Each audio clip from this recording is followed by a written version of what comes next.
Okay guys, nandito na tayo sa Mount Poles, mag-harvest ng mga sayote dito. Napakarami pong mga sayote dito mga boss idol. Sus Mariosep. Oh. So tara, lakad na tayo doon, lakad. Medyo matarik lamang po ang mga lakaran dito mga boss. Tingnan niyo, may mga wildflowers pa dito, ang ganda. Tapos nagpuskol nga runo dito ini. Man yung talampunay guys, pinagbabawal na tanim. Ay wow, ang ganda ng view dito. Talagang yung mga makikita mong mga puno-puno dito puro may lumot-lumot. Mga kakaiba pong mga prutas dito Prutas ba yan? Yung mga lumot na for sale mga boss sa Manila. Ang mahal po ng mga ganitong lumot pagka binibili sa Manila. Medyo mahaba-habang lakaran pa ito. Yan na yung mga talampunay Ito na yung mga plantasyon ng mga sayote mga boss. Nagadubungan na. Aha! Yung sa ilalim niyan, pag pumasok ka, puro sayote po, no? O yan, ang dami. Mga boss, Siyempre, paglabas mo dito, napakaganda na naman ng view, Ang ganda, Tumingin ka sa taas yan, puro sayote yan. Dagitada na Ayan, tignan ninyo mga boss, Mag-enjoy kayo. Sa mga nakikita ninyo ngayon na puro sayote. So, 18 pesos to 20 pesos yata per kilo ang mga sayote rito. So, ang diskarte dyan para hindi kayo madulas, sumawa kayo dun sa mga net na nasa taas. Ngayon, ganyan ang diskarte. Dahil yung mga daanan po kasi dito, madulas, tukasta. Di makitam dito, ikakapsat. Ayan na yung mga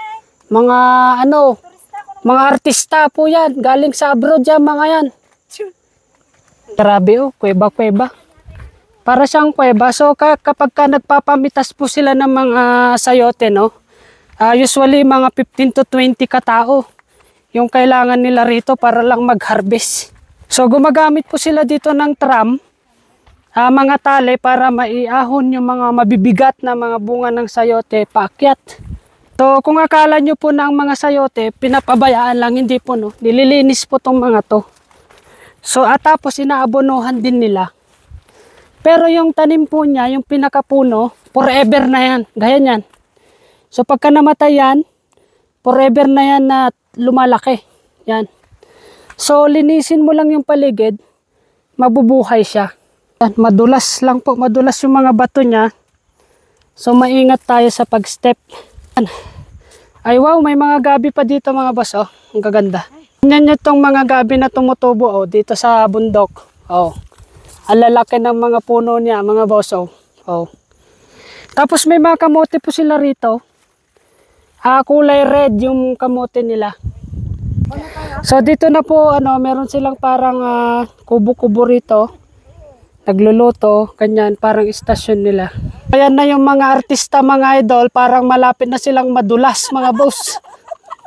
Sige, nainayat pa nagbababa ka, nagalays. Mga giant ferns dito mga boss. Medyo kakaiba na po yung mga tanim dito. Kahit yan, Ay sos, pagod na tayo. Hindi pa tayo nakakarating doon sa pinakailalim, pinakamakapal na taniman ng sayote. Okay, doon po yung Banawe rice terraces nandun. So, napakatarik po talaga yung daanan, So, maingat lang sa paglalakad. Malaking kahoy dito, pwedeng drip food ng orchids. Mayatan, pagkadandanunan tayo nga, puro magkarilidaan sa daytan. Ito guys, mga kamatis naman yung mga tanim nila rito. Yun. So, nandun na yung mga tropa natin, Andun sila, malayo pa tayo. Doon po tayo galing sa taas, mga boss. Doon sa pinaka-tram, ayan. So, yun. Nakakapagod. Lalo na kung aakyat tayo mamaya, mas mapapagod na naman tayo. Puro kamatis naman dito. Tanin nyo yung mga taniman ng mga kamatis. Mga kamatis nila. Yan. So bagong spray naman po yan, mga insecticide, fungicide.